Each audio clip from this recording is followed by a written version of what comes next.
Hello guys, this is going to be the bike review for the Ridstar Q20 Pro.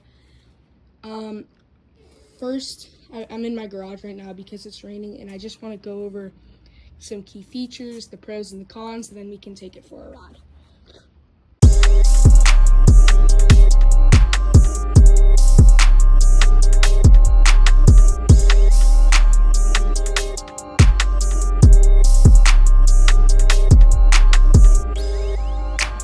Before I do the Ridstar review, I just want to come on and say, anyone that's watching this, anyone that's subscribed, anyone that likes, anyone that comments, I really appreciate you and thank you.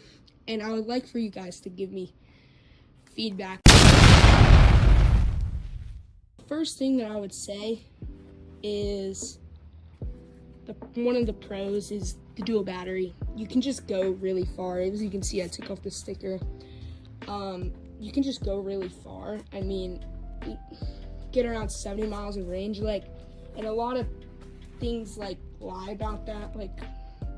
On their websites, they say, the Tudio says it has 30 miles of range, but it really can only last for an hour. But this bike, going full speed, can genuinely last you the whole day.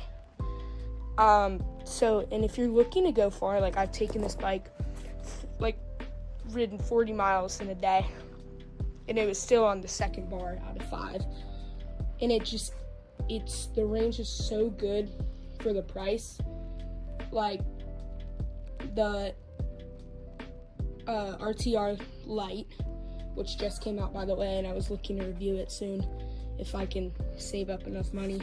But it's very, the range on the RTR Lite, the Tudio Pro, the E-Box 2v2, the speed, it just can't really compare about the range. If you're looking for genuinely lighter, some of the best range. Dual motor, you can 1,000 watt, 1,000 watt. It's able to go 37 miles an hour. A lot of people say the speedometer is off and it goes really 35. But it's pretty fast. And the E-Box 2v2 and the Dragster, it's faster than those two. It's the same as the Tudio. I have drag raced the Tudio on this, and I've won. Goes into our third pro is the dual motor adds for so much acceleration, it's genuinely crazy.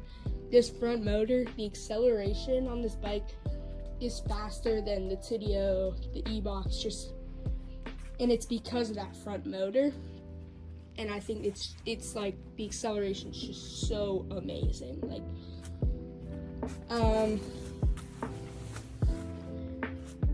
Yeah, I would say that's kind of it for the pros. Also the charging time's pretty good.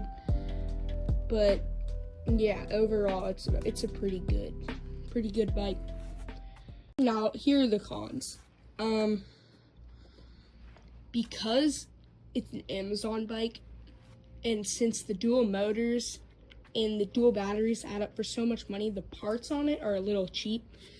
These shocks, they're better than the normal Ridstar, but they're not as good as the Tudios, the E-Boxes, the RTRs.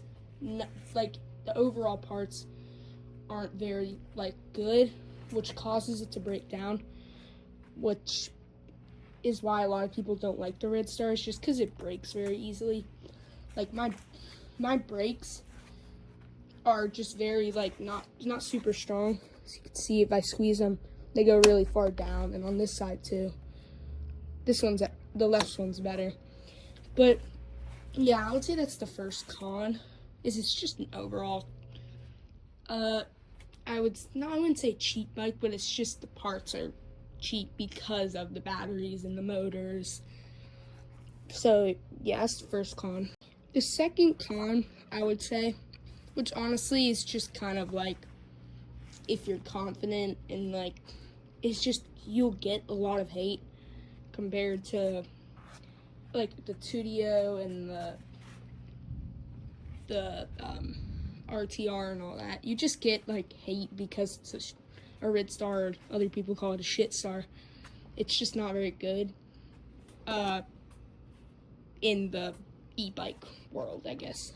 The third small con I would say is a lot of the bike is kind of ugly and the speedometer's off by like 2 miles.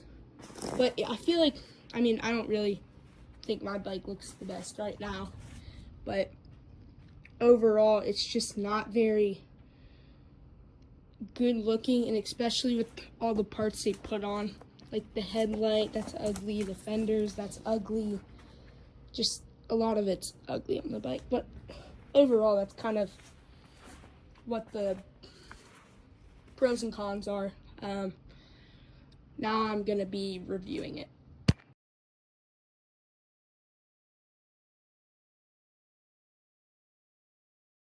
Okay, so this is what it looks like actually on the bike. Got the speedometer, you have battery, this is the pedal assist, you press this, turn that up, and it's like the speed limiter. That's how many miles I have it on. I have 341. Yep. Alright, we're just gonna take it for a ride. You guys can see it.